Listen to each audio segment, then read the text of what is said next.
On November 13th, Amazon announced that it acquired the global TV rights to The Lord of the Rings based on the fantasy novels by J.R.R. Tolkien and have already given it a multi-season commitment.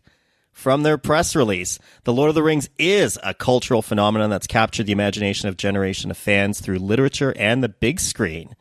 According to Sharon Taldigodo, head of scripted series, Amazon Studios. We're honored to be working with the Tolkien Estate and Trust, HarperCollins, and New Line on this exciting collaboration for television, and are thrilled to be taking the Lord of the Rings fans on a new epic journey in Middle-earth. Javier, how did you react to this news? One Silmarillion, please. That's pretty much my big reaction. The one thing I love about is they're not touching the movies. They're not going to redo Lord of the Rings, even though I would really love it if they tried their hand at The Hobbit. Yeah, I don't know. I mean, I kind of want them to stay far, far away from it. I mean, I think everyone's first reaction was like, oh, they're redoing The Lord of the Rings as kind of a cheap TV series, although nothing. Well, I mean, it wouldn't be cheap, but like, you're not going to do better than the movies that Peter Jackson put out in the early 2000s, right? Like, you're just not going to top those movies. But being able to do a lot of the really old stuff, doing the creation of the world in Silmarillion, doing all of the really old stories that are in that book, taking a lot of the stuff that Christopher Tolkien has continued to adapt from notes from his father and turn into new books, being able to do those stories, that's really what I want to see. I want to see some awesome First Age stuff with Manwë shaping the world. Yeah, I mean, just to give some background to our viewers, I mean, really what we're looking at in Lord of the Rings is a really short period of time of what Tolkien had written. It was, just the end of the Third Age, and, it drips a little bit over into the beginning of what's called the Fourth Age, which, is obviously post Return of the King. Right. But, obviously Tolkien, that Lord of the Rings was one of the later books that Tolkien had written in his universe. I mean, he'd written a whole backstory that talks about the creation of Middle-earth, the creation of the world, and how the elves became, and how the men became, and the dwarves, and these gods basically fighting amongst themselves, which is really all the First Age. And then the Second Age is when you get this heroic age of men with Numenor, and which is really Tolkien's Atlantis myth, and Sauron first shows up, and the Second Age ends with the battle that we really see at the beginning of the Lord of the Rings, where they first chop off his finger, and the ring falls into the river, and Gil-galad and Elendil die, and then we nothing much happens, I guess, for 1,000 years, basically. Yeah, basically until they find the ring, it's kind of boring. Yeah, not a lot. I mean, I'm sure some big dwarf fans would argue with us, but not a lot happens there. And so I think a question that everybody's asking is, so they've said that this will be a prequel to The Lord of the Rings. Are they going to be going way, way back? Which I think both you and I would agree we would love to see. Well, absolutely, right? Like, so the Silmarillion is a really understated book, and the Silmarillion is just a collection of short stories because, like you mentioned, Tolkien had this whole expansive history of the world, right? He called it his legendarium. And yeah, it's basically the Bible of the elves, right? I mean, this is their ancient creation. What the Silmarillion actually is it's the journals and writings of the first elves and everyone else, of which Elrond is kind of one of, right? Like Galadriel was one of the very first elves. I think Elrond shows up later, but I know Galadriel's definitely in that First Age. Galadriel was definitely there. Like, they describe it as like, life was breathed into the elves, and from that came the White Lady and all of that. But if you're going to do The Lord of the Rings, if you're actually going to do this multi-epic series, you have to have a series dedicated to Manwë finding Melkor. Right? Like, this is the battle of the First Age. And you don't get that battle without starting at the very beginning with the song that creates the world, and seeing Melkor try to override Ilúvatar's harmony with his own harmony. And if you don't know what we're talking about, Manwë is kind of like the Archangel Michael. Melkor is Satan, or Lucifer, whatever you want to call him, the morning star, and Iluvatar is God.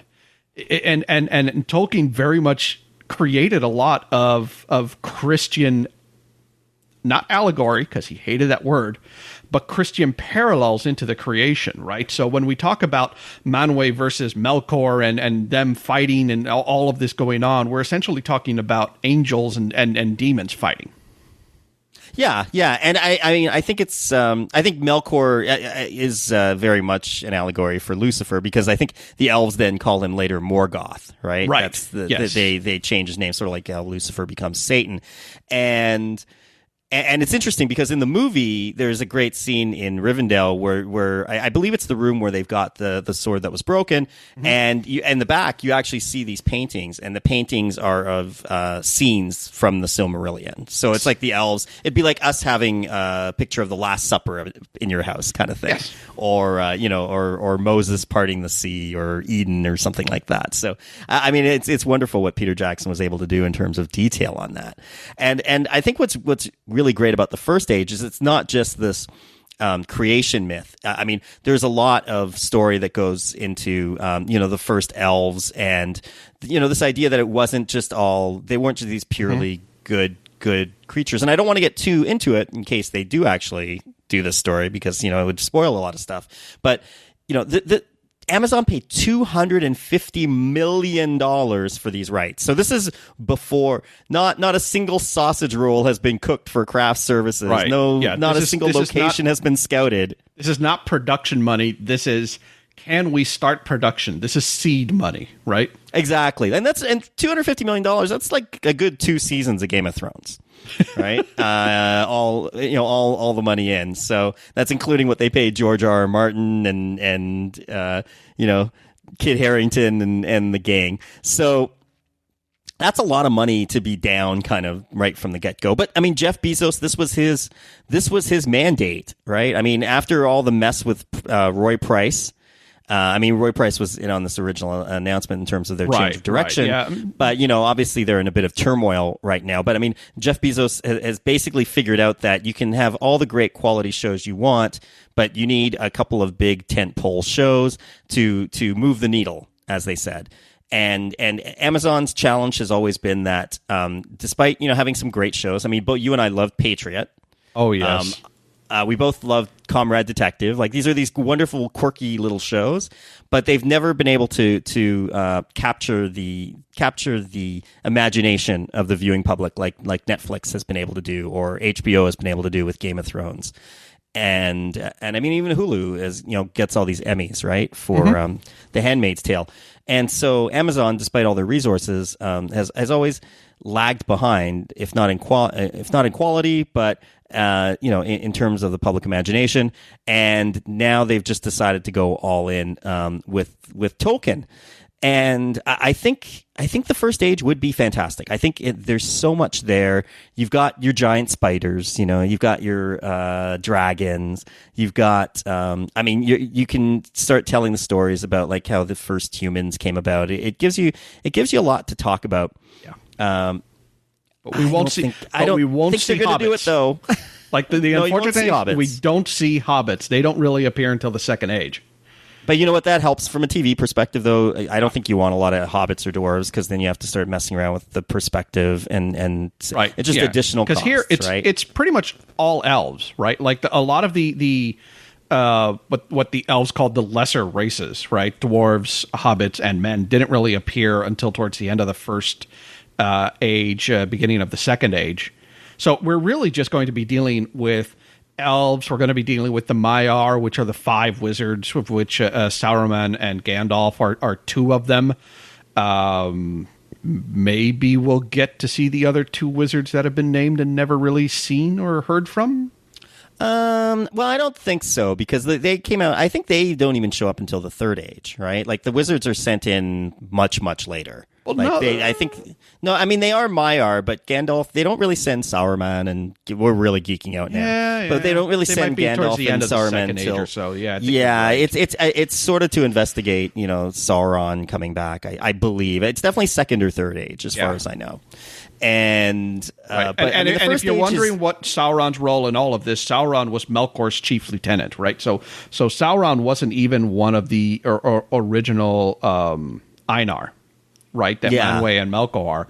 Sauron is just a follower of Melkor who shows up halfway through the first age. So it would be really interesting to see all of these battles come across. Like, basically, imagine a fantasy story in which the beings who created the world and are capable of shaping it are walking alongside the elves and trying to stop the corruption that was at the heart of Melkor's song. Yeah, I mean, to put it in a more accessible example. I mean, if Melkor is the emperor, Sauron is kind of Grand Moff Tarkin, and whoever, I forget his name, but the head of the Balrogs is like the Darth Vader, right? Yeah. I mean, because it's not just one Balrog; it's like an army of them. Yes, and you've got dragons, and it's just. I mean, that would in itself would be a CGI that would be, budget nightmare, and that would be a great series because you could really take that story and. Okay, season 1 and season 2 are a couple hundred years apart, and not a lot changes because we're talking about angels and elves. Yeah, I mean, just the character of Feanor, I think, and I won't get too much into it, but I mean, it's a very complicated character. It's an elf, but not exactly the heroic type that you're used to from the movies. And the Silmarillion is very much the story of him and his descendants and sort of their obsession with these jewels that they've crafted and were stolen by Melkor / Morgoth. And I think it would be great. If I was cheering for any story to be told, I would definitely want First Age. I mean, you could make a case where you could get the story of the Second Age, right, with the first defeat of Sauron, where you have your Gil-galads and your Elendils, and then that gets your humans along with your that does Elrond in there. But I mean, the story of Numenor is kind of interesting. I'd rather see the breaking of Arda into both Valinor and what we consider like Middle Earth, or is that landmass called Arda? See, I don't know. I think if we can't figure it out, then the average person will have the answer's out there somewhere. If you know the answer, let us know. But the answer is out there somewhere. Yeah, I mean, I think there's something to be said for the Second Age. I mean, the advantage with telling the First Age story is that you don't, other than Galadriel, you don't really have anyone where you're replicating an actor, right? And I think a lot of people, because of how beloved the movies are, I don't want to see another Elrond. I don't want to see another Aragorn. Mm-hmm. What I'd really Aragorn you would not see until very late into the Third Age, right? Well, but that goes to the point that I was about to make, which is, as much as I would love to see the First Age, and I think it'd be interesting to see the Second Age as well, I don't think that's what we're going to get. I think you pony up $250 million for the Lord of the Rings, you are cuddling your story as close as you can to The Hobbit and the Lord of the Rings, which means I think we're probably going to get a prequel that's going to be almost like a lead-in. Like, I think maybe your last episode of this show may be heading into The Hobbit, and I'm not sure I want that. No, I don't think there's a lot to be told there. And I don't think it would lead into The Hobbit. I think it would more lead into The Lord of the Rings, because if you're going to focus that kind of series on anyone, you're going to focus on Strider / Aragorn, right? Like, you're going to talk about the exile that his family went through, his mother taking him to Rivendell in order to find some kind of safety, him growing and learning with the elves, falling in love with Arwen. Like, you're going to do all of this as part of the series, right? And that's probably the lowest energy version of the Lord of the Rings that you could possibly do, and just kind of turn it into a love story, which, it kind of works. Like, what's the big love story in the Second Age? I guess maybe Elrond and no. Elrond's parents. Who is I it? believe it's Elrond's parents. Yeah. Yeah, I think it's Elrond's, because Elrond's Elrond's like half elf, right? That's his whole thing. Yeah, he's Elrond, half elven, which kind of makes his objection to Aragorn and Arwen a little, hypocritical. But that's another argument. That's another story altogether. That was just he didn't want his daughter to die because he was going to live forever. Bringing up love stories. I mean, the thing is, and this is where I'm kind of questioning the whole concept behind it, because it's like, bring me a Game of Thrones. Make me a Game of Thrones, said Lord Bezos from on high.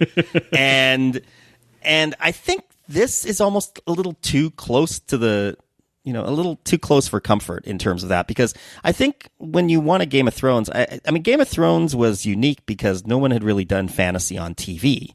And certainly no one had done fantasy anywhere the way that Martin had written it.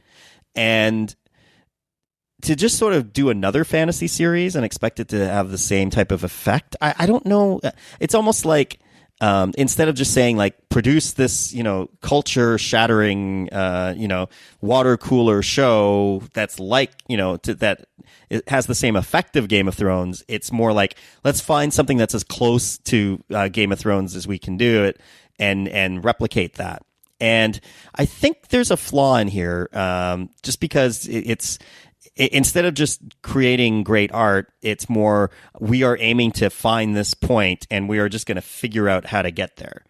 And I mean, it's not the most elegant way to say it, but a lot of the reason why Game of Thrones captured so many viewers are, the often mentioned, tits and dragons, right? I mean, Game of Thrones is kind of it's a risque show in terms of violence and sex. And you had stories towards the first couple of seasons of the producers just kind of walking up to random extras in the back and say, "Yeah, just take off your top and wander around."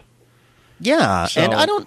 That's like the Tolkien estate is not going to go for that. Like, period. They're just not. Well, I think for $250 million, they should be going for anything that Amazon wants. I just don't know if the viewers would necessarily, because, like, I don't want to see like Aragorn banging Arwen. I don't want to see elves, messing around. I don't want to see elf sex, and that kind of thing. It doesn't really fit with this.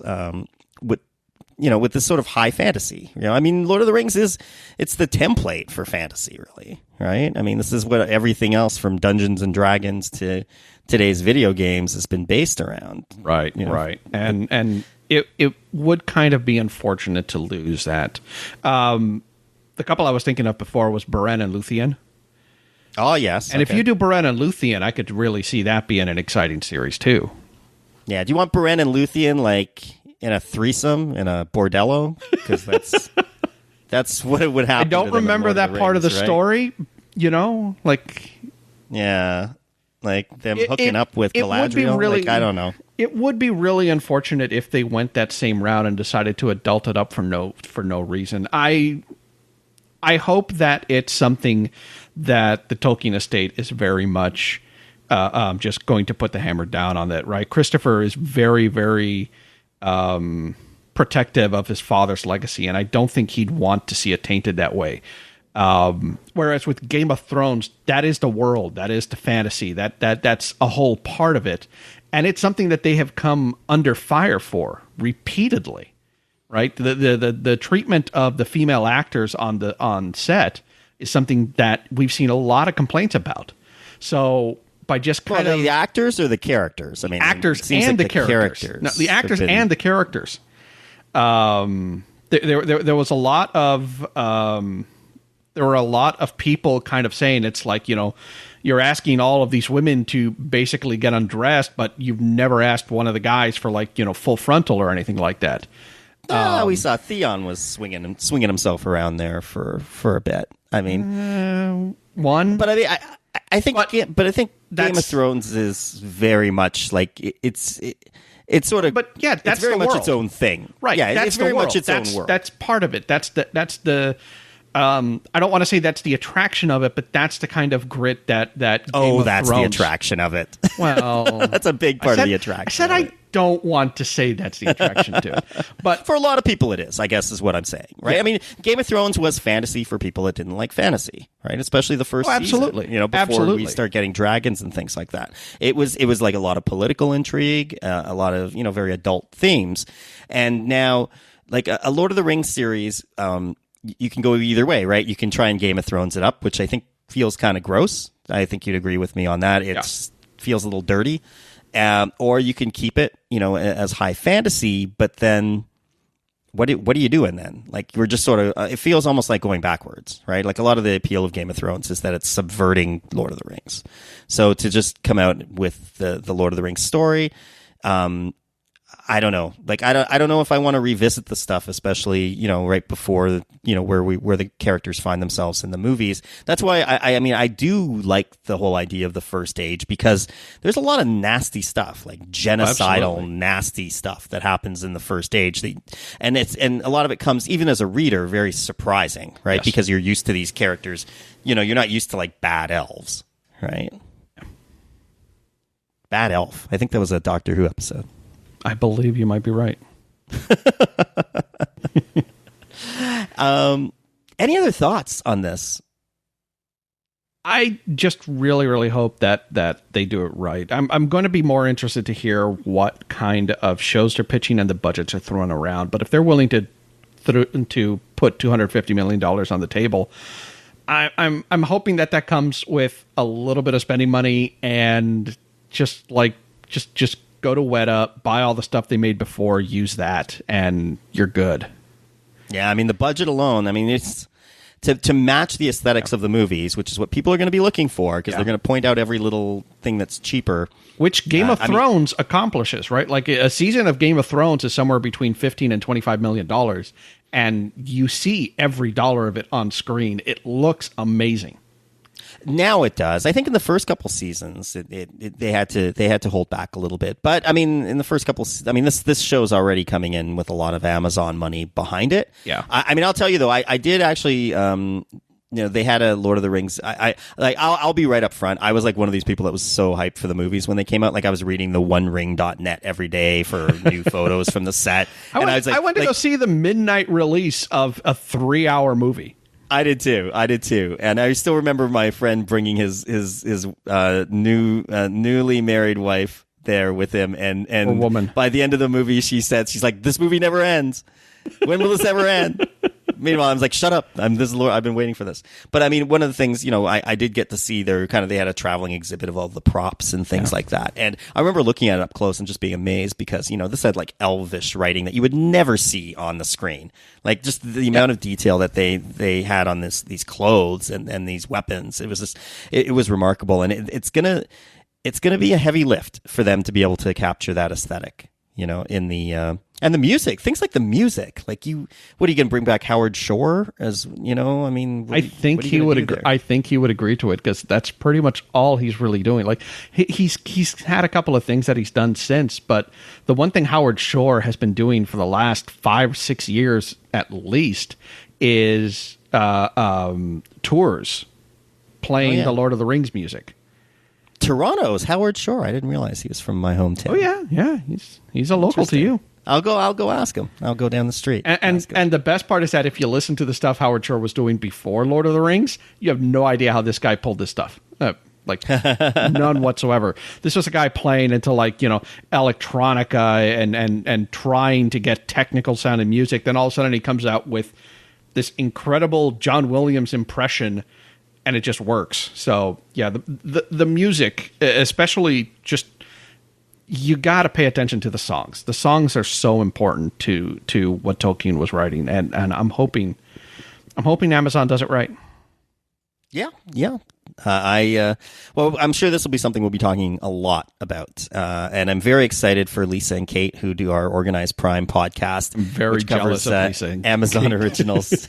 Yeah, because definitely, I think it's funny because Lisa took over the show and Kate's come on, and I think they were very much expecting more of the same from Amazon, and all of a sudden it's like boom! It's like you get Lord of the Rings. It's like congratulations! It's like whoa. Holy cow. Holy cow. Some more news for Amazon. They announced a groundbreaking series covering Manchester United. I am not the greatest fan of soccer or football, as it's called everywhere, but in our two countries. But I mean, Manchester it's a worldwide, world famous team that is beloved by many. And I think feared by more. Feared by more. I mean, it's a huge enterprise. It's I think that this will get a lot of eyeballs towards Amazon. I love their Le Mans series. I really enjoyed that. I thought that was great. If that's their standard for sports documentaries, so I think that's something that will get people very hyped up. One thing also on the feed this week that we've got at Electric Streams is we do have Lisa and Kate over at Organized Prime reviewing the 3 new pilots that just came out: Love You More, The Climb, and Sea Oak. Did you see any of these, or I have not seen them yet, Javier? I have not seen them yet. They're on my list. I'm very interested in Sea Oak just because of Glenn Close. The other one that kind of interests me is Love You More with Bridget Everett, because I just saw her in Lady Dynamite. So awesome. Yeah, she's so perfect for Lady Dynamite. So that, like, in terms of being a character on that show. So it doesn't surprise me at all. Yeah, Sea Oak also was the one that kind of captured my attention. This idea of, this regular woman dying and then coming back and it's kind of this angry, fierce person, especially, with Game of Thrones on the mind. If you were missing Lady Stoneheart from Game of Thrones, it sounds like Sea Oak might be your thing, with a angry, vengeful Glenn Close. It's kind of a that just sounds zombie. Super interesting to me. So that's Glenn Close could never be angry and vengeful in anything. So. No, that's never happened. Yeah, so that's what we're going to be covering at Organized Prime, our Amazon Pilots reviews. Let's move on to some of the other streaming services now. Disney. They're not a streaming service yet. But they might as well be with the amount of news that they get around themselves. They're announcing ESPN Plus, which is the hardly a surprise that ESPN would be coming out with their own streaming service. Does it include ESPN El Ocho? Possibly. But is there the ESPN El Ocho? You never saw Dodgeball? No. Oh, no. God. Okay. Although now I feel like I should. Yeah, you need to go back and watch Dodgeball. It's a Ben Stiller comedy from a few years back. Yeah, I think for me, Royal Tenenbaums was, I think, the end of my Ben Stiller era. Yeah, no. Go watch Dodgeball. But yeah, this is kind of a no-brainer, right? Like, the number one thing that a lot of people who have kind of cut the cord of either cable or satellite television want is ESPN. There's a lot of people who just won't take that step because they don't want to lose access to ESPN Sports, the sports coverage, and all of the things they do. So having ESPN Plus as a service that people can subscribe to, I don't know if we have a price just yet, but I'm kind of expecting it to be around $15. Well, they've announced it's going to be less than Netflix, so I would say it's probably closer to half that. That would be really interesting. Like ESPN for $7 to $10 would be really interesting to a lot of people. Well, yes. But I guess ESPN streaming, it's sort of like CBS All Access, It's kind of like those late 70s rock bands that came out with their disco song, it's kind of like Miss You by the Stones. I wouldn't put it, right? Because like ESPN, it means that you're going to get, hopefully it means that you're going to get stuff like Thursday Night Football, which is one of the most watched. Thursday Night Football is NFL Network too, right? ESPN, I think they have Monday Night Football now. I thought they had both. I know they have Monday Night Football. ESPN. I thought they had Thursday night. I'm in Canada, so I always get the Canadianized version of everything. True. So, but you're going to get Sports Center. You're going to get all of the great sports programming that ESPN has, and it's just going to be very, very attractive to a lot of people. Yes and no. I think ESPN's brand has been hurt quite a bit, and it really has nothing to do with cord cutting. I mean, they've a lot of people felt like they've gotten a little too political, and I think some people have just been turned off by that. Plus, I think sports, I would be less surprised if instead of, people who are cutting the cord, moving to a streaming version of ESPN, then just, I like football, so I'm going to sign up for the NFL streaming service. Or I'm going to. Agreed. I'm going to sign up for Major League Baseball. That kind of thing. Because I remember, I think there was a study done a year or two ago where they talked about like how much actual money each channel gets, and ESPN was by far getting the most. Like I think, essentially, what the study proved was that people who don't watch sports were subsidizing people who do with their cable fees, because if you like Home and Garden TV, you were paying something like $1. Into it, whereas ESPN was getting $45. And if it does, if this world is created where it's much more egalitarian in terms of, what people actually watch, I'd be curious to see how that affects things like salaries in sports leagues, that makes so much, like things like the NFL that, right. But before anyone buys a ticket, they're making money because of TV rights. And, maybe we will eventually see the end of, $20 million a year athletes because, just like it affected music, right? You don't make as much money off CDs because you can't sell a CD for $24 anymore, right? At Tower Records, which are all things that some of our younger viewers have never heard of. Concept. None. On your way, you can't rent it at Blockbuster and you can't buy it at Tower Records anymore. So nope.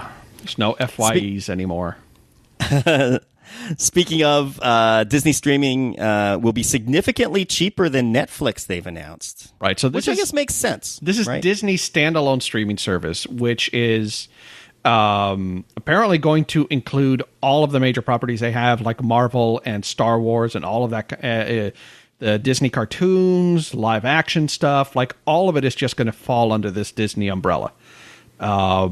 Which, to be honest, this pricing is really, really attractive to me, because if you tell me that for less than the cost of Netflix, I can have stuff like Sword in the Stone and Peter Pan and the Avengers streaming whenever I want, that kind of makes me happy. Well, plus they're talking, about Marvel original series, yeah, right? A Star Wars series, yeah, Monsters which Inc., High School Musical. Like they want to develop those four into live action properties. Yeah, and I don't think would Monsters Inc. be live action? I hope not. Although I kind of would love the idea of this. Love to see a full size Sully. I'm just picturing this like HR Puffin stuff type show where everything's just really low budget. If Netflix is looking for a proper boo, I can send them a picture of my niece who is the spitting image. But yeah, I mean, this is going to be a challenge because I guess, for Disney, they already own all the rights to their content, yeah. So it's they're getting at cost basically, right? And so that's going to be a challenge for Netflix, who in almost perfect timing announced that their prices will be going up, which got a lot of people angry. Netflix is putting out so much original content, right? Like it doesn't really bother me as much. I'm hoping that we'll see a cap of about $15 a month where HBO Go is now. And I kind of think that Netflix just doesn't want to jump up to 15 right away. They want to kind of like slide in there over the next couple of years.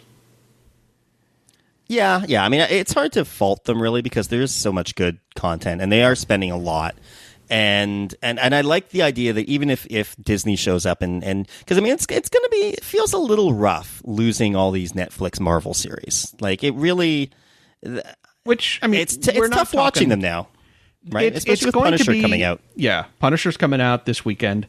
But we're not losing. Like I don't think those series are going away because those are co-productions between Netflix and Disney. Yeah, but they are like whenever those series are up, Disney's not going to renew them. Yeah, Disney's not going to renew them and kind of say, okay, thank you, Netflix. We know that a lot of the movies and a lot of the Disney properties that are on Netflix now are going to be leaving as of the end of next year. So this isn't something that's going to happen in a couple of weeks. This is planned for 2019 at the moment. So a lot of things could change between here and there. Mind you, too. We'll see how Punisher does. I feel like that Netflix run has lost a little bit of steam with Iron Fist and Defenders, which neither of them really hit as big as I think. Certainly not as big as I thought. I didn't expect to be in November and the world is talking about Star Trek Discovery, but not the Defenders. Like that would not have been where I thought we would be at this point in 2017. But yeah, I mean, in other news, Netflix has got a new series coming out with French stand-up comic Gad Elmaleh. I'm sure I pronounced that incorrectly. His new series, Huge in France, where it's basically the story of a famous comedian who leaves France to bond with his 16-year-old male model son. So that's the kind of story we can all identify with. Yeah, let's see. He moves to L.A. and attempt to reconnect with his estranged, comedy-hating 16. Like, what 16-year-old male model hates comedy? Yeah, this sounds. I sounds hope very they pull French. this off. It does, perhaps. Do you think there's going to be a lot of farce scenes, like going between doors and hallways? Man, like, I would really hope so. French comedy is very underappreciated. Yes. So I could agree with that. Like I would really like to see some just hardcore, like, Pink Panther type stuff just come in and go nuts for a full series on Netflix. That would actually make me very, very happy. Yeah, see, the problem is Pink Panther's not French. It just has a French guy in it, right? But the comedy itself was very French. I think the best French comedy I ever saw wasn't even French comedy. It was just Fou de Fa from Flight of the Conchords. That was all the French comedy I need needed. to watch Flight of the Conchords. You should. Flight of the Conchords that's is on my fantastic. shame list. Too many dicks on the dance floor is worth the price of admission alone. But yeah, so that's coming to Netflix. Before we get into trailers, you found some news today. Apparently, now I guess this will probably be our weekly Hollywood Babylon segment. And I hope not. Like, I kind of want to be done with this story, but apparently the Blast.com got some information about Kevin Spacey's contract and basically said they can't fire him because there's no morality clause in it. So, your move, Netflix. Like, the only real way that Netflix is going to be able to kind of cut Kevin Spacey out of House of Cards entirely is to basically say, hey, no more season 6. Sorry, guys. Which would kind of be a big blow. I was really, really hoping to see what would happen with Claire as president. You know what though? I kind of like the idea of it just ending where it did. Like, just with her, breaking the fourth wall and it's a good ending. President. It's not a great ending. But how many shows really pulled off the great ending? That's true. Like, I mean, like a lot of them, it just felt like they last a little too long. Like I'm really trying to think of a show that really pulled off the fantastic final episode. The Tudors. I'll give the Tudors would be a show I'd throw up there, and that's because they kind of had to because Henry VIII died. Spoilers for everyone out there who aren't 400 years old. For trailers, I got a couple new trailers this week. Ultimate Beastmaster 2, which, to be honest, from the trailer looked just like Ultimate Beastmaster 1. That's not a problem. Yeah, I saw a couple episodes of the original one. I was pretty upset, though, when I looked at the list of the countries. Not that I have anything against the countries they've chosen, but no Korea, which I thought was the best part. Korea was the first best season. And no Japan. Really? Well. So interesting. Yeah, no, I guess the show didn't do so hot in the Asian countries. Well, China and India are in, so I like the idea of adding India. China, I guess, would be cool. I like that. I can't believe they'd get rid of Korea. Like, Korea was it's such a fun, like, kind of esportsy. Like, there's a lot of quirkiness there, and I also think there's a lot of competition, though, right? Like, you have a lot of Japanese shows that already do this. You have a lot of Korean shows that already do this. I guess so. I mean, to be honest, when I watch it, I'm always thinking I'd rather be watching Takeshi's Castle. Right, and I'm looking at the countries here. The only country that comes back, the only returning country from season 1 is the U.S. Yeah, well, that's a shock. And, like, I'm not so hot. Like, where's my Terry Crews? Like, I like Tiki Barber, but where's my Terry Crews? I need my Terry Crews back. Yeah, I mean, I I'm not overly offended by it. Like, it's not trashy reality TV. It's kind of fun. No, but I do wish it was just a little more Takeshi's Castle. Like, I would like, I want this, but with like us doing it. I think that would be better. That would be interesting to see a Takeshi's, like an American Takeshi's Castle. But just like Joe Blow. That also means that's who I want doing this. That also means you need to get Kitano over here, though. You know what? No, you know what it is? You know what I want? I don't want Ultimate Beastmaster. I just want Beastmaster. I just want the average guy. I don't need to know who the ultimate one is. I just want schlubs like us, like getting no. crushed. What you really want is by this thing. No, what you really want is the Beastmaster, and you want it to be a competition in which people try and help Mark Singer get back in shape for a sequel. We just do constant repeats of Beastmaster, like HBO in the early 80s. We've come full circle now. Yep. That's all it is. That's Beastmaster. It's just Beastmaster. It's just Mark Singer over and over again. Krull and Beastmaster. That's it. Over and over again. Oh, my God. Oh, be still my heart. That's what they need is the bad HBO. It makes teenage me very happy. First and 10, all these shows. Dream On. Wow. Another trailer that came out, which I guess we have to take a little more seriously, and that you will be covering. We will be covering over this. On Netfreaks on your podcast. Yes, streams. And soon is Dark. Yeah. Like Dark is coming real soon. It may actually be the next series we do because we'll probably end up splitting the Punisher into 2 weeks, which puts us right into Dark. It kind of looks like a German Stranger Things. A little bit. I felt a little bit. It felt a little 3% to me as well. Maybe because it was a foreign show. Because 3% was one of my favorite shows that we covered last year, and it felt like kind of just a lower budget, but a little more cerebral version. Yeah, does that sound? Yeah, but I mean, this whole idea of time. Yeah, the elevator pitch is that 2 kids in a German small town of Winden have, disappeared, and suddenly it's not who kidnapped the children, but when. So we have a time travel element. We have mysterious happenings in this small town. Like that's kind of why it kind of ticks off all the Stranger Things boxes for me. I don't think it's set in the 1980s, although I would love to see Germany in the 1980s when Hasselhoff was king. Yes. But, we'll see. It's coming out December 1st, and it looks like the trailer alone made me really interested in it. Yeah. I like the look of it, to be perfectly honest, and I'll probably try to check it out because, like I said, I like the cerebral sci-fi. Shouldn't Black Mirror be coming out soon? I feel like Black Mirror should be coming out any second, but I think it's not quite on the schedule as of yet. I don't see a release date just yet. Yeah, we'll have to look out for that because that's. Definitely, I'm going to make sure that I'm with you guys covering that because Black Mirror just blew me away. Yeah, and I'm really looking forward to that as well.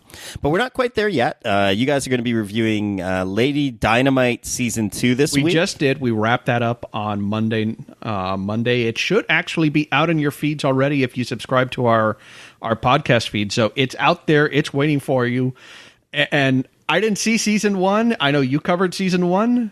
Yes, I liked it quite a bit. Adam Eastwood did not. He had a slow burn. He had a slow burn to it.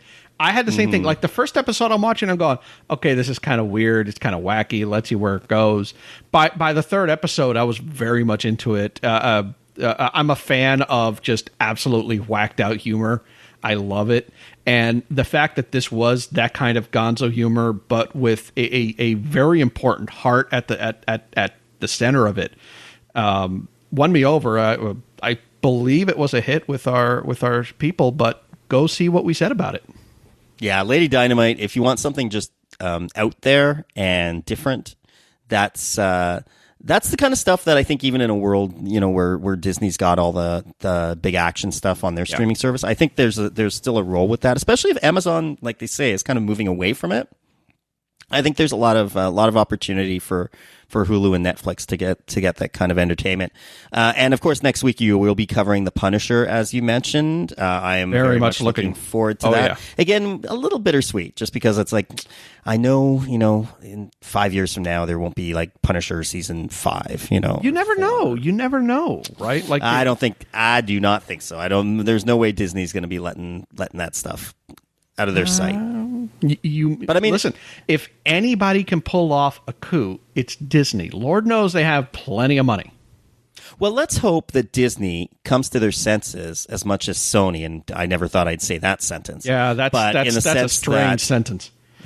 But in the sense that, like, as great as the MCU is, their TV record right now is a little shaky with Inhumans and... Inhumans was an out-and-out flop, and a lot of people aren't expecting much for season 4 or 5 of Agents of S.H.I.E.L.D. now. I'm a fan of Agents of S.H.I.E.L.D. I'm going to be watching it. I can't wait for it to be picked up on Hulu. That's like, I cut the cord years ago. That's how I watch my stuff, is all streaming.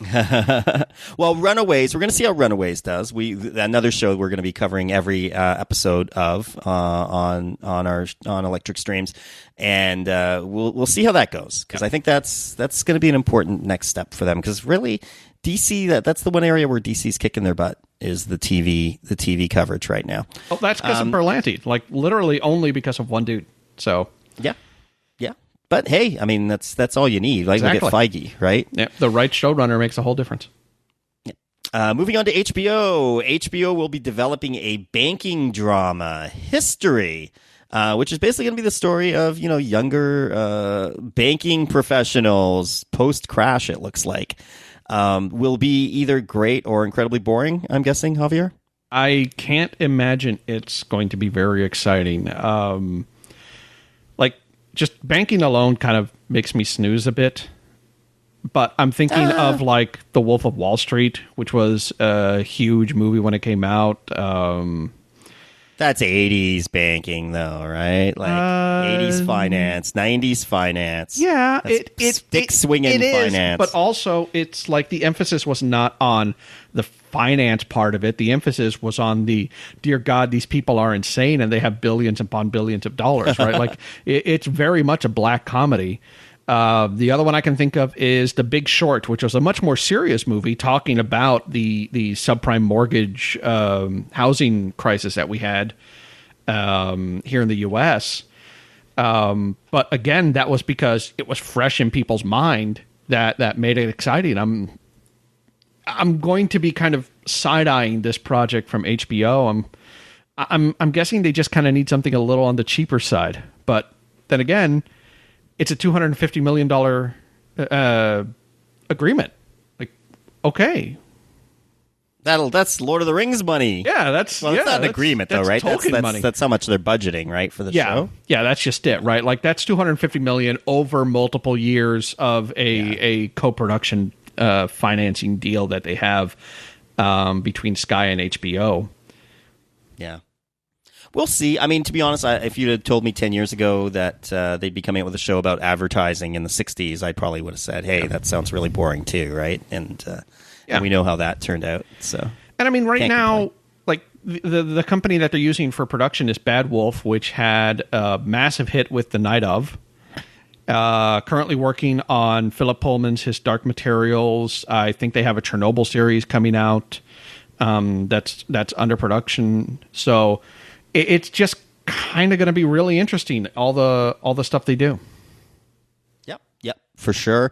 I'm like I said, I'm eager. One of the most fun parts of what we do is kind of finding out what the new series coming out are, and it's almost like it's like doing your fantasy draft in fantasy football, or rolling your character in D&D, so we can grab all the jocks and the nerds with the same analogy. But yeah, I mean, that's just seeing what's coming up on the slate is often the most fun. A couple trailers came out for HBO this week. Season 2 of Divorce with Jessica. Oh my God, Sarah Jessica Parker. Thomas Hayden Church, which it looks like his neck has completely disappeared. That's true. And also and also Crashing Season 2. Also Crashing. That's a tongue twister. Crashing Season 2. Of these two, I have to say Crashing looked really interesting. I love Bill Burr, and he was certainly a big part of this trailer. I like Bill Burr. I like Pete Holmes. If you're kind of wondering, if you watch the trailer and you're thinking to yourself, Pete Holmes looked kind of familiar, go watch College Humor's Bad Man series, because that was all Pete Holmes playing an insane version of Batman. And Bill Burr, of course, comedian, also behind F is for Family. How did we never review F is for Family on Netflix? I'm a little surprised. We have to get to that at some point. Sure, we'll put it on the list. I got a severe love for Bill Burr. Divorce looked like a whole bunch of sitcoms featuring actors' third sitcom kind of thing. Like it just felt like Becker, or yep. I don't know. It just made me want to watch Grace and Frankie, I guess is what it comes down to. So, and before we move on from HBO, the Deadwood movie might actually start happening. Yes, that I am super excited about. Did you watch Deadwood back in the day? I've seen season 1 of it. I am going through it. Like, I got HBO Go about a month and a half ago. I've been going through and catching up on this Deadwood. I have been enjoying one. I love Westerns, and just all the stories that I've heard about Deadwood made me really, really want to watch the show. So I've gone through season 2. I'm going to start season 1. I'm going to start season 2 soon. The idea of a wrap-up movie is really exciting. Yeah, and it deserves it. I mean, Al Swearingen, one of the great characters in TV history. And, of course, I mean, now, lots changed in my life since this show was on. Like, I have a kid, so I'm going to have to book some post-going-to-sleep time, because there's no way I'm watching this with him around, if I remember correctly the way this show swears. And, but I really, despite all the cussing and the cursing and the shooting, it is a great show, and it's just a whole lot of fun. And so the fact that they're actually coming out with a movie to properly end it, I think that's just fantastic news, and it's great news for HBO as well. What we are going to be covering over on Cable Ready, which is our HBO review show at Electric Streams, is Westworld. We've done Game of Thrones, we've done The Deuce. And now we are actually going to be revisiting the season 1 of Westworld, and I am very jealous of Summer and the gang over there, because I'd say I'm about halfway through Westworld, and I'm gonna make this claim: the first episode of Westworld is my favorite first episode of any show ever. I have not watched Westworld yet, but it's definitely getting time for Hookerbot. So. Yes. And no, but it's so much more than that. Oh no, I know for a fact it is. Like it. Did you ever see the original movie in the 70s with Yul Brynner? I've seen enough of the original movie in the 70s. That's the correct answer. That is very much the correct answer. And it's great what the show does, because even the very first episode is called The Original. Yeah.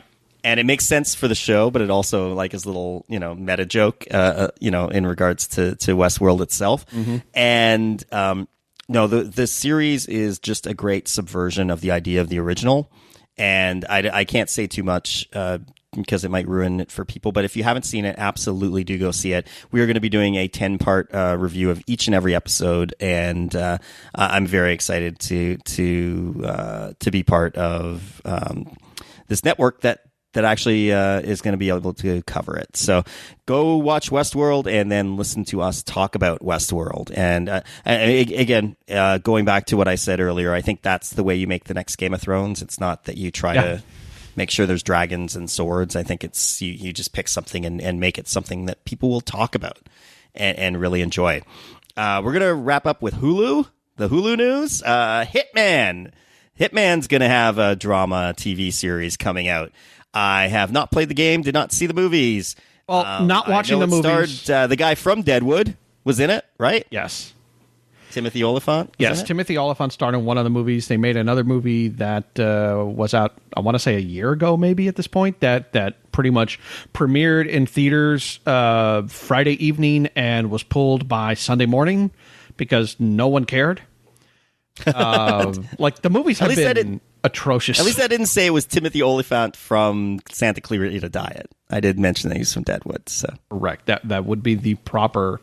Oh, he's in show. Justified too. But yeah, mostly true, Santa Justified. Clarita Diet. let's not talk about that. But yeah, so they're doing a series. It's from the Derek Kolstad, who is basically the guy that has kind of dreamed up the John Wick movies, of which there'll be a third one out soon. And apparently they're kind of talking about it'll have that kind of John Wick feel, which if you've seen John Wick and you've played the Hitman, that's the perfect way to do a Hitman series. Like that, you've nailed it. You're done. Can you make John Wick without Keanu Reeves, though? Like, can you do that? Well, don't do John Wick, right? Like, the whole idea of Hitman is that you've got Agent 47, who is a genetically engineered, perfect assassin by this secretive group that takes out hits on other people and is essentially the Illuminati, right? So that's kind of what it is. Hitman is an assassin for hire by the Illuminati, and you just kind of go in that direction the whole time. So it's different enough, but I'm hoping that they keep that same kind of just great action choreography from John Wick. Well, I'll take your word for it. I'm excited to see what they're going to come up with for this. Certainly, video games could use a hit. Could use a hit, yeah, whether on TV or. Although Frank, was it Castlevania? Castlevania was pretty very, very well received. From what I heard. I have not seen it because I am not a big anime person. But I do understand that there were a lot of people who were fans of it. But I mean, essentially, they just took a Castlevania movie and cut it into 25-minute episodes, right? I believe it was the first ever video game property on TV or movie to have a positive Rotten Tomatoes rating. Yes. Yeah, which is incredible when you think about it. Yeah, to be like fresh. So, well, it's because they never made my Pong screenplay. That's why. No, but that was adapted into an episode of Futurama. So, okay. Well, now I'll just call my lawyers then. There you go. Speaking of video games, we got some trailers for Hulu as well.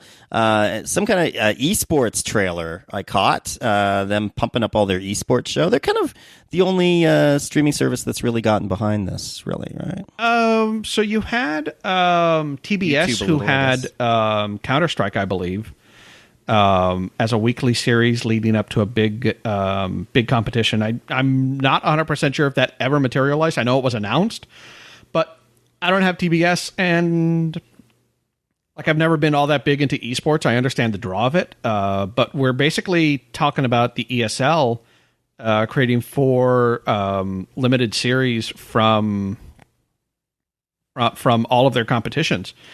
It's going to be great because I think for the most part right now when people think of esports, they're either thinking of StarCraft or League of Legends. It'd be nice to see some other games and some other leagues getting some attention. And the other trailer was Shut Eye Season 2, which, series I'd never heard of, and their trailer caught me. Their trailer caught me. I was like, this looks really intriguing. I like Jeffrey Donovan. I thought Burn Notice was a fantastic USA series. I had no idea this existed, and I kind of need to go watch Season 1. I love Isabella Rossellini. I think she's fantastic. She's fantastic. She's just the best. Did you see her Animal Sex show? No, I did not watch the Animal Sex show. That's not, I didn't mean for it to sound that bad. No, but I mean, I love her show. I think it was on Netflix. It may still be on there. I believe it was kind of doing. It's almost like a puppet show, but not quite in terms of how animals mate and things like that. Yeah, but it's not. It's not like a Clerks 2 animal. It's not. Is Izzy and the Sexy Stud or whatever Kevin Smith would have dreamed up. Yeah. So. Just to give everyone an idea in terms of what we're going to be covering from Hulu, ESM Presents, which is kind of our we cover whatever we want show on the podcast, is wrapping up Star Trek Discovery, which I'm going to say I'm surprised at how well that was received, but it has been renewed for Season 2 on CBS All Access. And with that, the hiatus of that show, they are going to be covering Marvel's Runaways. I'm very excited about. Yeah. I'm interested to see how that works out too. So, if you want in on this discussion on any of these topics, from Lord of the Rings through to dramas about banking or esports or The kids Netflix want. and Disney, or however we or whatever you want to get in on, leave comments below. And please subscribe to our channel. If you want more in-depth analysis of the shows discussed today, head over to electricstreams.com, or you can subscribe to our feed on iTunes, Stitcher, or your favorite podcast app. Till next time, see you guys later.